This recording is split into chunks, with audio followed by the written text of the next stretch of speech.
Saya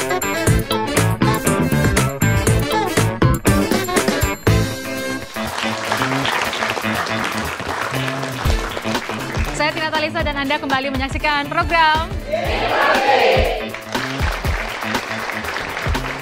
di PKB sendiri. Bukan hanya Bang Haji yang dikedepankan sebagai bakal capres, ada nama Pak Mahfud MD. Dan orang menilai Pak Mahfud ini lebih pantas jadi presiden itu dibanding Bang Haji. Di luar popularitas yang Bang Haji lebih terkenal.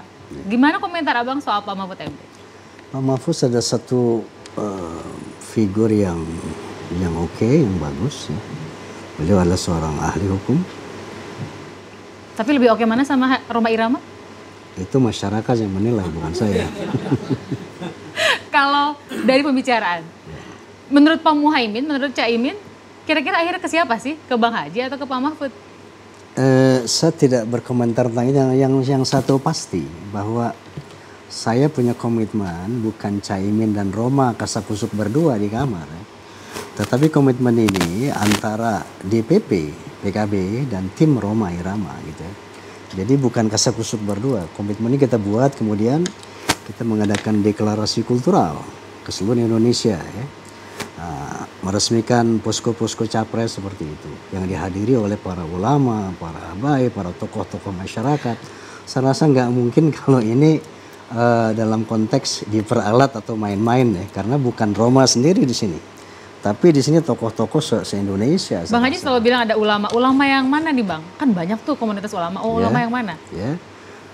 Jadi saya kan punya Fahmi Tamami, Forum Silaturahmi Takmir Masjid Mushola Indonesia.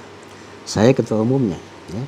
Yang notabene para anggota ini adalah para ulama. Jadi semua dukung Rhoma Irama 100% atau 1000%? Realitasnya seperti itu. Saya mau kasih kesempatan dulu ya Bang Haji ya. Tadi mahasiswa udah, ada ibu-ibu di sini. Bu silakan Bu. Assalamualaikum warahmatullahi wabarakatuh. Nama saya Ani dari Majelis Taklim Nur Rohmah Pondok Gede Bekasi. Ini begini Bang Rhoma, saya ini kan penggemar berat Bang Rhoma nih.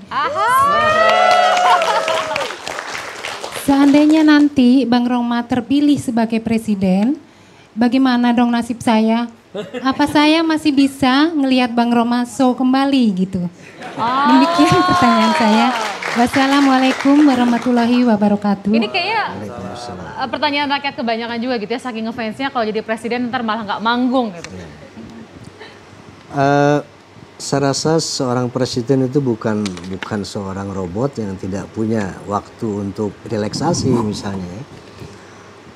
SBY seorang presiden masih sempat rekaman dan bikin lagu sekian banyak.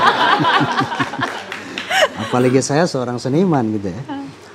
Tentu sejauh tidak melanggar atau merugikan tugas-tugas kenegaraan saya rasa. Kenapa tidak? Saya rasa ini sebuah nilai tambah ya. Jadi mungkin saja? Mungkin saja saya akan tampil untuk menghibur para penonton. Oke, kita kasih kesempatan lagi Mas Mucele. Ya, saya ingin menambahkan saja. Ibu tadi namanya siapa? Ani, Ibu nggak usah khawatir kalau Bang Rhoma ini terpilih menjadi presiden, Ibu tidak mendengarkan Bang Rhoma nyanyi. Ibu dengerin aja lagunya, Ani. Itu pasti Ibu merasa terhibur setiap hari, saya yakin itu. Nah itu makanya, jangan sedih Bu ya.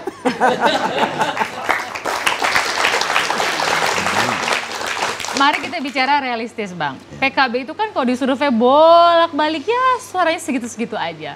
Kemungkinan besar nggak lolos parliamentary threshold. Nggak akan punya wakil di DPR gitu ya. Atau kalaupun lolos suaranya kecil nggak bisa ngusung sendiri. Mari kita bicara skenario yang mungkin terjadi. Gitu.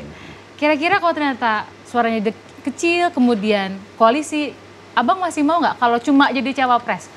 Dari Raja Dangdut jadi cawapres.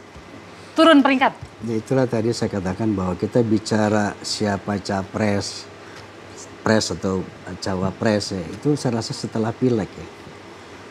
Momentumnya bukan sekarang membicara itu. Jadi menurut Anda belum terpikir kalau sampai harus akhirnya cuman terima jadi RI2 aja? Saya rasa tidak belum saatnya memikirkan ke sana. Berarti memang Abang pengen banget jadi presiden ya Bang ya? Oh tidak. Tidak pengen jadi presiden? Tidak berambisi untuk jadi presiden. Terus kenapa sekarang deket-deket sama PKB dan nerima pinangan kalau nggak pengen? Jadi kalau secara cerita kronologi ini panjang ini ya. Boleh dibikin 30 detik nggak Bang?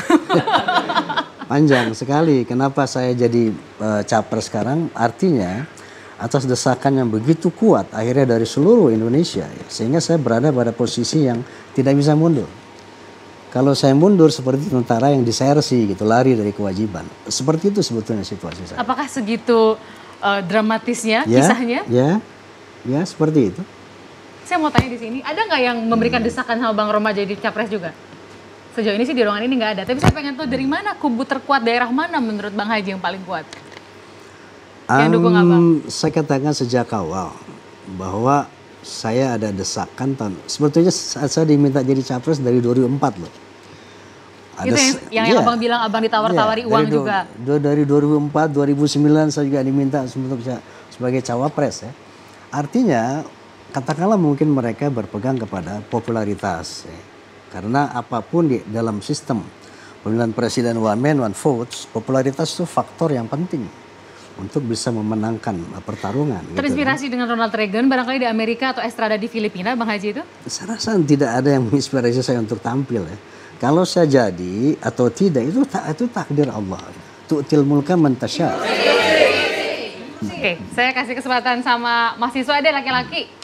Yang sebelah sini nih. Oke. Assalamualaikum warahmatullahi wabarakatuh. Saya Fahaz dari Universitas Pakuan. Mau nanya nih Bang, kalau Bang Haji jadi presiden nanti, apa nanti Bang Haji punya titel 2 tuh, Raja Dangdut sama Raja Indonesia. Apa Bang Haji mau tetap dipanggil Raja Dangdut pas lagi jadi presiden apa enggak itu? Udah itu aja. Terima kasih. Assalamualaikum warahmatullahi wabarakatuh. Raja Dangdut satu predikat yang diberikan oleh masyarakat tanpa saya bisa menolak gitu ya. Bahwa kalau Anda tanya mau titel yang mana itu juga kompetensi masyarakat. Ya, saya serahkan kepada rakyat. Kalau jadi presiden masih dipanggil Bang Haji mau nggak? Bukan Pak Presiden? It's okay, sejauh itu keinginan rakyat kenapa tidak? Dia tetap Bang Haji panggilannya. Apa sih enaknya jadi presiden dalam bayangan Bang Haji sampai kayaknya serius banget? Apa enaknya jadi presiden menurut Bang Haji? Nggak enak jadi presiden zaman sekarang. Sejak zaman Pak Habibie kan kebebasan pers, media sering ngasih kritik. Contohnya nih, Bang Fajrul ini konsisten mengkritik Pak SBY, apapun yang dilakukan. Nanti jangan-jangan kalau Bang Roma jadi presiden, dikritik terus-terusan juga. Presiden adalah sebuah jabatan yang sangat-sangat berat ya, karena tanggung jawabnya kepada Allah, kepada rakyat itu luar biasa. Apalagi dalam kondisi ekonomi Indonesia multidivisit seperti sekarang ini. Nah, tetapi khairun nas anfa'uhum linnas. Di sisi lain, sebaik-baik manusia adalah yang bermanfaat untuk manusia yang banyak gitu kan. Nah, inilah bahwa hidup akan bermakna ketika kita bermanfaat untuk orang lain. Apalagi kita bermanfaat untuk bangsa ini gitu kan. Kok klise saya dengernya ya Bang? Klise kayak capres-capres lain, gak orisinil gitu idenya. Kan Abang juga bermanfaat. Sebagai penyanyi dangdut, Abang juga bermanfaat loh Bang. Setuju nggak? Menghibur orang lain, bikin orang yang lagi begadang ditemenin, lari pagi, 250 juta jiwa, piano, Ani, dan lain-lain. Ya. Jadi sebagai mubaligh, sebagai seniman, saya memang memberi pencerahan, pengarahan kepada bangsa ini melalui syair-syair lagu saya. Misalnya tentang korupsi, tentang hak azazi, tentang miras santika, tentang judi. Saya membina bangsa ini. Tetapi tidak efektif hanya sebagai penyanyi. Seandainya saran ini dikemukakan oleh seorang kepala negara, ini kan sangat efektif gitu. Saya rasa itu saja bedanya. Tapi ternyata di ujung perjalanan PKB menyatakan bahwa capresnya bukan Rhoma Irama. Apa yang akan Anda katakan pada Muhaimin Iskandar?